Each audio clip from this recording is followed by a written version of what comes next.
Hi friends, બાળકોની birthday party હોય અને ઘરે શું બનાવવું સમજમાં ન આવતું હોય તો હું આજે તમારી સાથે વ્હાઈટ સોસ પાસ્તાની રેસીપી શેર કરું છું. એકદમ પરફેક્ટ માપ સાથે, એકદમ પરફેક્ટ ટેક્સચર સાથે અને ખાવામાં બહુ લાજવાબ અને સુપર ટેસ્ટી રેસીપી બનીને રેડી થશે. તો બાળકોની તો ઓલ ટાઈમ ફેવરિટ જ હોય છે. તો ચાલો પાસ્તા બનાવવા માટે મેં અહીંયા 3 થી 4 કપ જેટલું પાણી ગરમ કરવા માટે મૂકી દીધું હતું અને 1 ટીસ્પૂન જેટલું મીઠું ઉમેરી દઈશું. પાણી ઉકળે એટલે આપણે 2 કપ જેટલા પાસ્તા ઉમેરી દઈશું. તો વ્હાઈટ સોસ પાસ્તા હોય ત્યારે આ જ પાસ્તા તમારે લેવાના. બહુ સારો એવો ટેસ્ટ અને દેખાવ આવશે. એકદમ સારી રીતે એકવાર ચમચો હલાવી અને થવા દઈશું. તો ટાઈમ તમારે પરફેક્ટ 10 મિનિટનો રાખીને ચેક કરી લેવાનું. હવે મેં અહીંયા શાકભાજી લીધા છે. તો વ્હાઈટ સોસ પાસ્તામાં શાકભાજી બહુ નથી હોતા. તો આ રીતે મારી પાસે લાલ કેપ્સિકમ, યલો અને ગ્રીન કેપ્સિકમ હતું. તો હું આ રીતે કટ કરી લઈશ. તો સાથે બાફેલી મકાઈ અને 10 થી 15 આપણે લસણની કળીને ઝીણી ઝીણી કટ કરી લીધી છે. તો તમારી પાસે અહીંયા બ્રોકલી, ગાજર કંઈ પણ હોય એ તમે એડ કરી શકો છો. તો અહીંયા 10 મિનિટ જેવું થઈ ગયું પાસ્તાને અને 80થી 90% જેવા કૂક થઈ ગયા છે.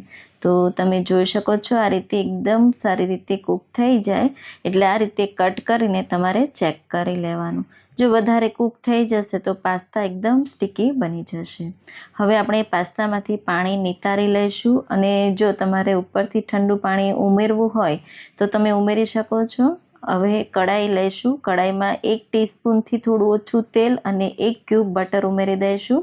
બંને સારી રીતે ગરમ થાય એટલે ચોપ કરેલું લસણ ઉમેરી માત્ર આપણે કચાશ દૂર થાય ત્યાં સુધી આપણે સાતળવાનું છે. તો ગેસની ફ્લેમ લો સાઈડ રાખીને સાતળી લઈશું.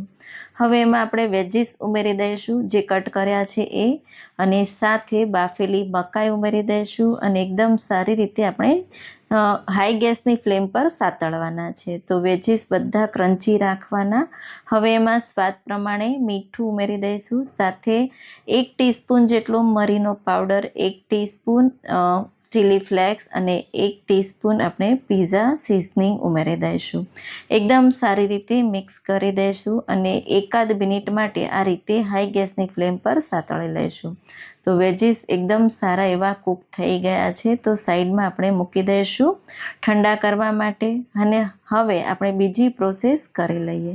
તો વ્હાઈટ સોસ બનાવીએ તો એક કઢાઈ લીધી છે. તો અડધી ટીસ્પૂન જેટલું તેલ અને 1 ક્યુબ જેટલી બટર ઉમેરી ગરમ થાય એટલે 2 ચમચી જેટલો મેંદો ઉમેરી દઈશું. સારી રીતે શેકી લઈશું. તો બહુ વધારે પડતો શેકવાનો નથી.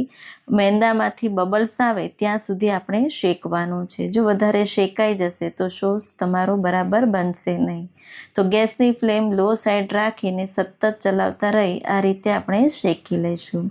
તો શેકાઈ જાય એટલે આપણે હવે થોડું દૂધ ઉમેરી દઈશું. તો ઠંડુ દૂધ ઉમેરવાનું. જો તમે ગરમ દૂધ ઉમેરશો તો અંદર એકદમ ગાંઠા પડશે અને સોસ તમારો બરાબર નહીં બને. તો મેં અહીંયા 1.5 કપ જેટલું દૂધ લીધું છે અને આ રીતે 2 બેચમાં આપણે દૂધ ઉમેરી દઈશું.